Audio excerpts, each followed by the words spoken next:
After studying this module, we shall be able to distinguish between cash holding and fund. Understand intra-firm flow of funds. We also would be able to understand the risk in internal financing and learn about management of receivables. An international firm requires funds not only to finance fixed assets but also for current assets in order to maintain operations of the business. A firm uses various sources of funds to finance current assets. Firstly, the firm should determine whether or not it has sufficient availability of internal funds before resorting to external financing. Intra-firm flow of funds is very common among multinational firms. Through this method, a firm can utilize internal financing by requesting a transfer of funds from one of its subsidiaries. When a firm operates internationally, it has to face various constraints in transfer of funds from various units of the same firm.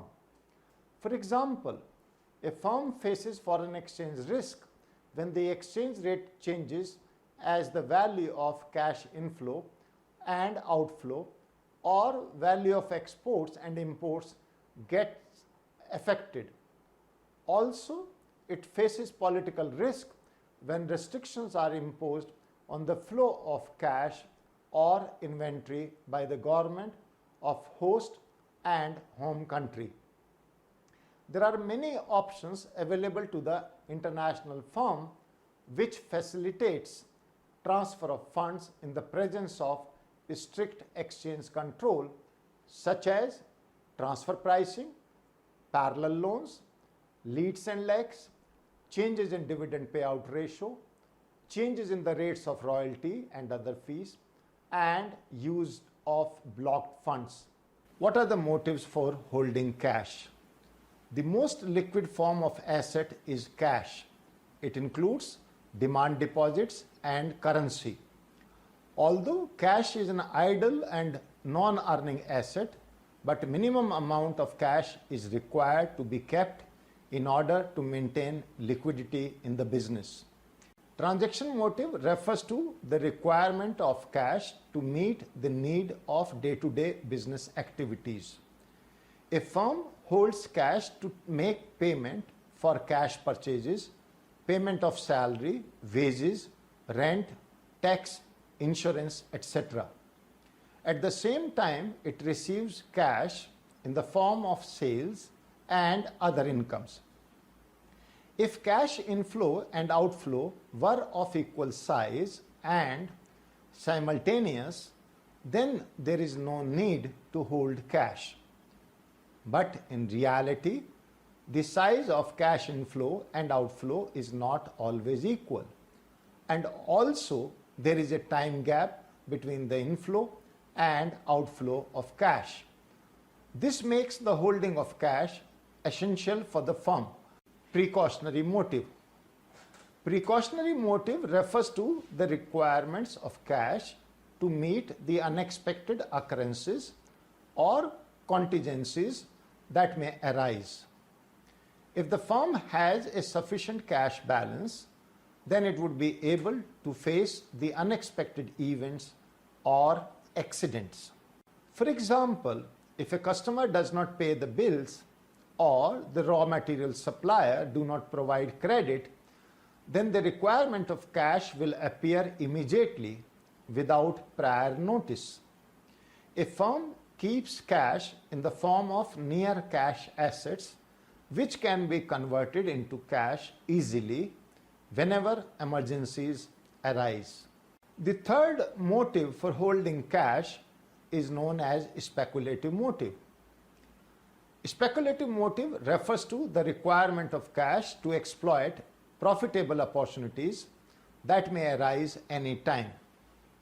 For example, a company may find an opportunity to purchase the raw material in large quantity before the beginning of inflation in a country.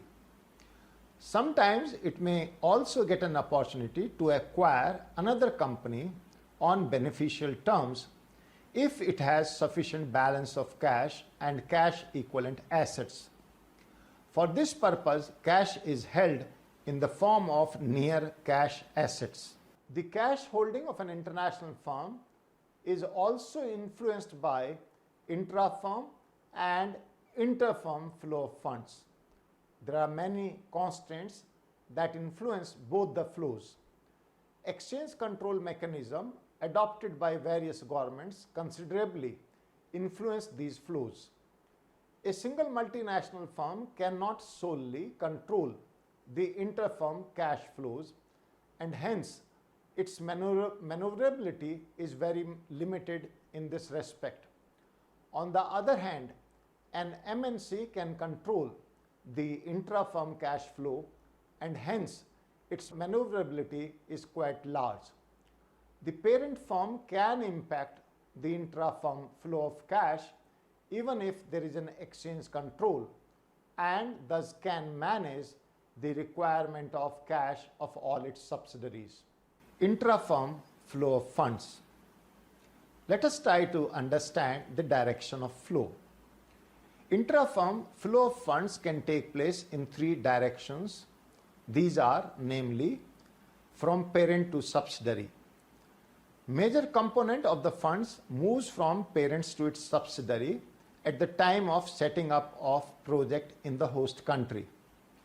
The supplementary cash flow takes place in the form of investment in working capital and for transfer pricing. The second flow could be from subsidiary to parent.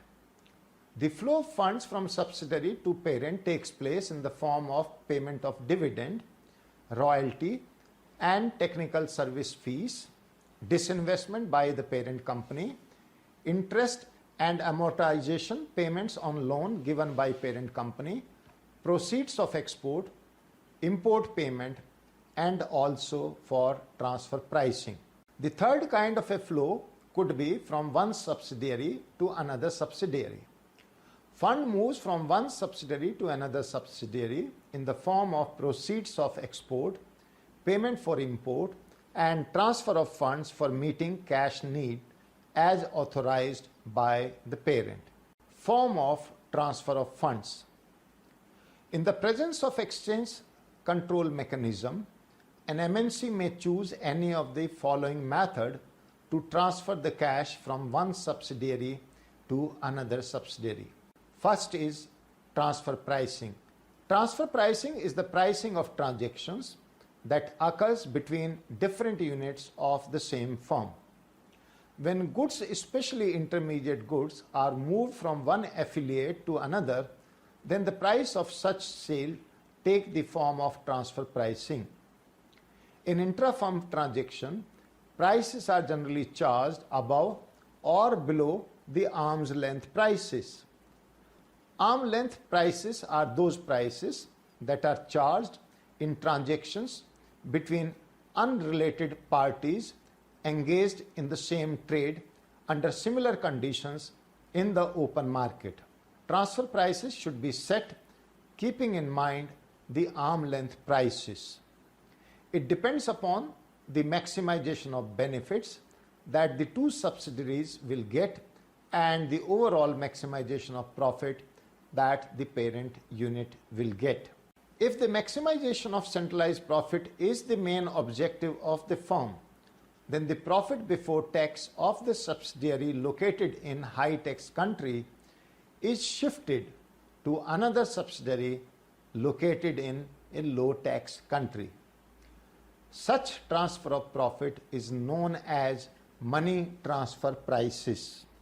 On the other hand, if maximization of aggregate net output is the objective of the parent company, then the price of intermediate goods should be designed in such a way that it helps in boosting up the production multiplier so as to facilitate production in different subsidiaries.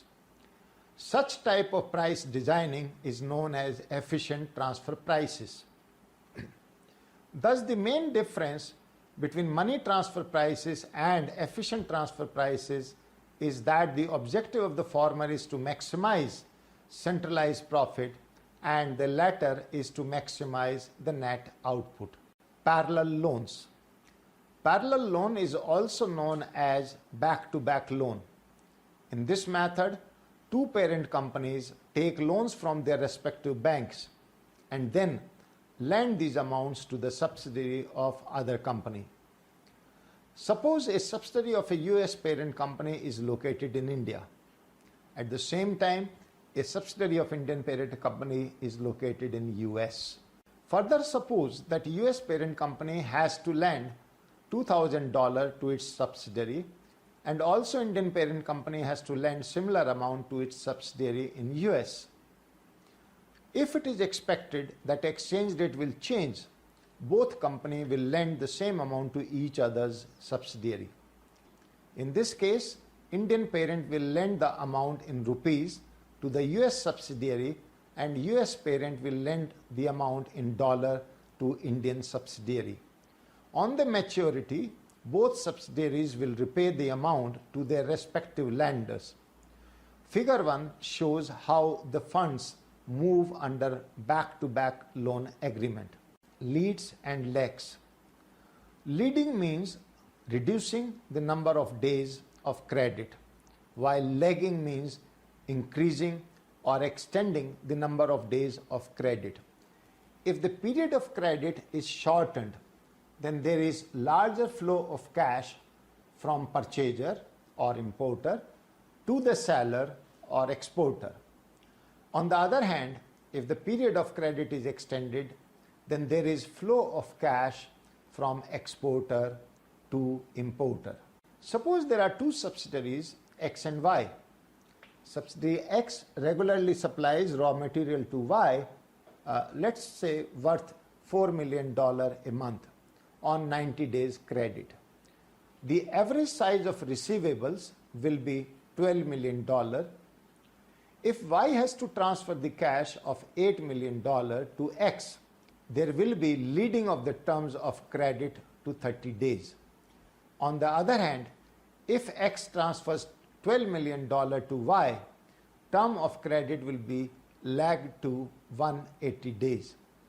In this case, there will be flow of cash of $12 million from X to Y during the 3-month period, and also size of receivables will move up to $24 million. When there is strict exchange control, this method is widely used by the firms as governments are less likely to interfere with the payment terms. However, benefits from this method cannot be considered in isolation of the lending and borrowing rate. When the credit period is shortened because of leading, the importer is required to pay more in that particular time period. In order to pay the exporter, it borrows from the market. On the other hand, exporter earns a particular rate of return by investing that amount in short-term marketable securities. The benefit of leading will be achieved only when the rate of return on investment is higher than the rate of interest on borrowing. Changes in the rates of royalty and other fees. Royalty is a sum paid by a subsidiary to its parent for the use of company's name or special processes, usually under a license or licensing arrangement. Fee is a compensation for the services of the professional and expertise supplied by the parent to subsidiary. Whenever an MC is set up, there is an agreement between the parent and its subsidiary by which the rate of royalty and other fees is fixed. The parent company can make changes in these rates for the purpose of transfer of liquidity. If the subsidiary has cash surplus, then parent company will increase the rate of royalty and other fee. On the other hand, if subsidiary faces cash deficit, then parent company will lower the rate of royalty and other fees. This will help the subsidiary to maintain the required cash. However, such changes changes in the dividend payout ratio. Dividend remittance is a very common method to transfer the excess funds from subsidiary to the parent. Dividend policy is influenced by the political risk, tax factor, foreign exchange risk, and other factors. If dividend payout ratio is higher, the subsidiary would be able to transfer the excess funds to the parent company. Reverse flow takes place in case dividend payout ratio is lower. In order to achieve the uniformity in dividend payout ratio with that of the parent company, the deviation in this ratio should not be large. A company can make changes in dividend payout ratio for the purpose of transfer of liquidity, but it depends to a large extent on the cost of alternative sources of funds. If the borrowing cost is less than the opportunity cost of the cash balance in the host country, then dividend payout ratio will be higher. Again, changes in this ratio depend upon the difference between tax rate on retained earnings and the tax rate on dividend payout. If the tax rate on retained earnings is higher, the parent company will raise the dividend payout ratio. But the strict control by the host government on the flow of dividend comes in the way of this practice. Some firms do not allow abrupt changes in dividend payout ratio as they enjoy the idea of stability in dividend. Use of blocked funds. Sometimes the government of host country may block the transfer of funds by subsidiary to the parent. In some countries, it is required for the subsidiary to reinvest their earnings locally for at least 3 years before they could be transferred to the parent. A parent company adopts a number of techniques in order to use the amount of blocked funds either in that host country itself or in any other country. They are as follows. Transfer pricing. Transfer pricing is used in such a way that it will result in increasing the expenses made by subsidiary. The government of host country is generally more relaxed on transferring of funds sent to cover up expenses than on earning remitted to the parent. Leading and lagging. When there is strict exchange control, this method is widely used by the firms as governments are less likely to interfere with the payment terms. However, benefits from this method cannot be considered in isolation of the lending and borrowing rate. The benefits of leading will be achieved only when the rate of return on investment is higher than the rate of interest on borrowing. Use of fronting loans. Fronting loan is a loan provided by parent to its affiliate channeled through a financial intermediary or a bank. Suppose an Indian subsidiary in US has blocked funds, but due to the presence of strict exchange control mechanism in US, it could not transfer the fund in India. The Indian parent would prefer to use a fronting loan and will deposit that amount in an international bank that has its office in US. The bank will then lend that amount to Indian subsidiary in US. It is the bank which front for the parent. When the specified period gets elapsed, the subsidiary repays the amount to the bank, which in turn passed on to the parent. Generally, banks are interested in fronting of loan because of two reasons.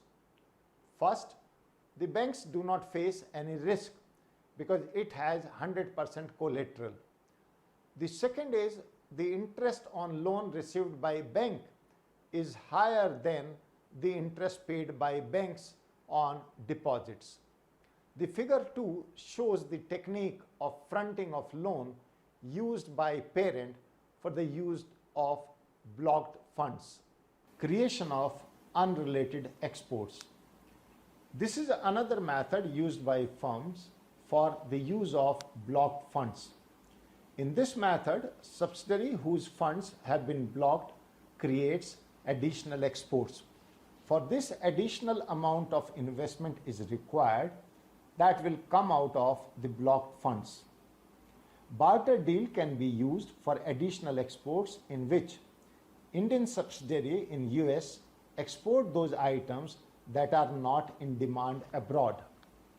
Sometimes, in order to utilize blocked funds, parent may ask a subsidiary to set up research and development activities which incurs cost and also help in generation of revenue for other subsidiaries. Forced reinvestment. This method is used in case the blockage is temporary. In this situation, the most obvious alternative is to invest the amount of blocked funds in the money market of the host country where a number of instruments are available with different returns and maturities. In case money market is not well developed or illiquid, the parent may ask a subsidiary to invest the blocked funds in good industries. If this alternative is not available, then funds can be invested in acquiring an asset whose value rises with an increase in inflation rate. Management of receivables. For an international firm, it is very stressful to manage trade receivables, handle credit risk, and satisfy the ever-increasing demands for service from the market and the growing business. Thus, it is very crucial for international firms to have every possible advantage so that it can give them an edge to grow, differentiate, and thrive. Receivables are the current assets and represents money owed to a firm by a customer for goods and services provided on credit. Generally, a firm maintains or invests in receivables in order to face competition and to increase sales and profits.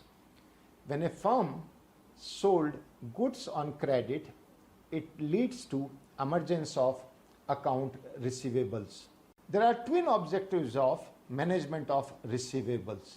First is the cost of receivables should not exceed the benefits of receivables, and second, whether the sale is intra-firm sale or it is an inter-firm sale. Benefits and costs of receivables.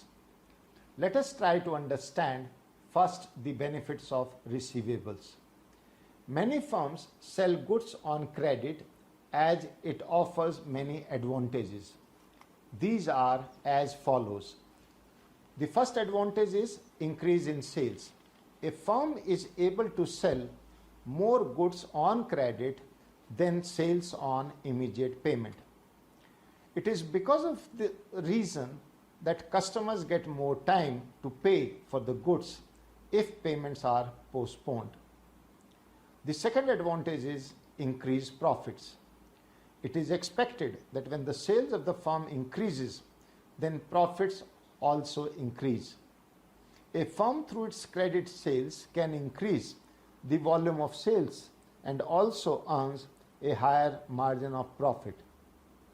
The third reason could be facing competition. Sometimes firms give credit facilities to its customers in order to protect its current sales against emerging competition. Hence, the motive is the retention of sales. Let us now understand the cost of receivables. Benefits from receivables represent only one side of the coin. A firm cannot continue increasing the size of credit sales as funds get locked in account receivables. In order to meet the need of its operational activities, firm requires additional funds, which would involve extra cost in the form of interest. Also, the chances of bad debts increase with increase in receivables. Thus, investment in receivables is beneficial as well as dangerous for the firm. The various costs associated with the account receivables are: so financing cost is when the firm sells goods on credit, the process of receiving cash gets delayed, and this results in blocking of financial resources. Consequently, the need for additional funds arises to maintain the level of production and sales. Additional funds can be raised from outsiders or out of retained earnings. In both the cases, a cost is incurred, that is, interest cost in the former case and opportunity cost in the latter case. Administrative cost. In maintaining the account receivables, a firm is required to incur some additional administrative cost that includes cost of employment of personnel, maintaining records, investigation of customer creditworthiness, etc. The second cost is the collection cost. A firm incurs additional cost in order to collect payment from their credit customers, especially in case of delay in payment. Such cost increases with the growing size of receivables. Another cost is the defaulting cost. Sometimes firms are not able to realize their sale proceeds from the defaulting customers in spite of best efforts. This will increase the chances of bad debt losses. If the firm follows liberal credit policy, then the losses on account of bad debts will be greater. Another kind of loss is foreign exchange losses. If during the period of credit exchange rate fluctuates against the exporter, then this will result in foreign exchange loss. Thus, the appropriate policy for the firm related to management of receivables is that it should expend credit up to a point where marginal cost of receivables is equal to the marginal benefit on increased sales. If the volume of credit sale is less than the optimal size, then benefits shall be less than the maximum. On the other hand, if the volume of credit sale is more than the optimal size, then costs will be higher to slash the benefit. Selecting an optimal term of credit. The costs and benefits of the receivables are influenced by the terms of the credit given to the buyers. If the terms of the credit are liberal, the benefits will be larger, but at the same time, cost will also increase. On the other hand, if credit terms are stringent, then both the costs and the benefits will be lower. So, it is necessary for the firm to determine the optimal credit terms that gives maximum net benefits. For this, a pro forma of income statement is prepared by the firm to find out net profit by assuming a particular size of sales and the size of different costs. The term that gives the maximum net profit is selected by the firm as optimal term of credit. Credit policy. A firm credit policy is a kind of trade-off between the benefit of receivables in the form of increased sales and profits and the cost of receivables in the form of blocking of funds, losses on account of bad debts, etc. In a competitive market, a firm credit policy is always influenced by the credit policy followed by the other firms in an industry. Suppose a firm changes its credit policy by extending the credit period of 90 days, whereas other firms in the industry extending a credit period of 30 days. Now, this will increase the demand for the firm goods. Further, other firms will have to reduce the credit period in the long run. It is generally assumed that such factors have already been considered while making changes in the credit policy of the firm. Intra-firm sales. In case of intra-firm sales, the emphasis of management of receivables is on the global allocation of funds rather than timing of payment or on the quantum of sale on credit. The size of receivables is very large due to the vertical integration of different units situated in different countries. In vertical integration, different components of the same product are manufactured in different units and exported to the assembling units. In intra-firm sales, purchaser and seller both belong to the same firm. Thus, it hardly matters whether the payment is made early or late. If the subsidiary is suffering from shortage of cash, it can delay the payment. On the other hand, if the subsidiary has surplus of cash, then the payment will be quick. Sometimes, in order to adjust the credit terms, firms frequently use leads and lags. A subsidiary should make hasty payment if it is located in a weak currency country so that cost of receivables borne by the firm as a whole may not be large. A couple of decisions are taken in case of sales to an outsider firm or inter-firm sales. These are currency denomination and terms of payment. As regards currency denomination, exporter would like to denominate the transaction in the currency that is stronger, while the importer would like to denominate in a currency that is weaker. However, if the exporter has debt in weak currency, then it may like to denominate the transaction in weak currency even for long-term credit. By doing so, exporter will be able to retire the debt through the proceeds of sales without any loss on account of changes in exchange rate. As regards the payment terms, if exporter denominates the transaction in a weak currency, then it does not grant longer period of credit and tries to get proceeds of the exports as early as possible. An exporter provides liberal terms of credit if it is able to borrow from the bank on the basis of receivables and not on the basis of actual inventory. Again, if there is tough competition in the market, then exporter allows liberal term of credit. It is because tough competition forced the exporter to finance a part of the importer's inventory, and this act increases the sale of the firm significantly. Students, let us now summarize what we have learned in this module. We have learned that a firm holds cash for transaction motive, for precautionary motive, and for speculative motive. In an international firm, cash holding is influenced by the intra-firm and inter-firm flow of funds. These flows are influenced by the exchange control mechanism adopted by various governments.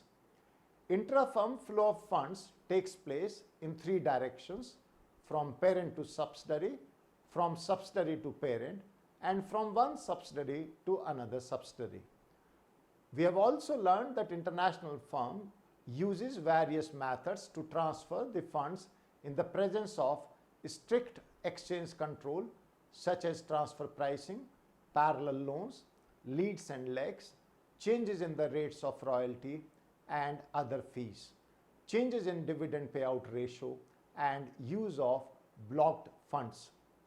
We have learned that transfer pricing is the pricing of intermediate goods that move between different units of the same firm. You have also learned how parallel loan is a technique in which two parent companies take loans from their respective bank and then lend these amounts to each other's subsidiary.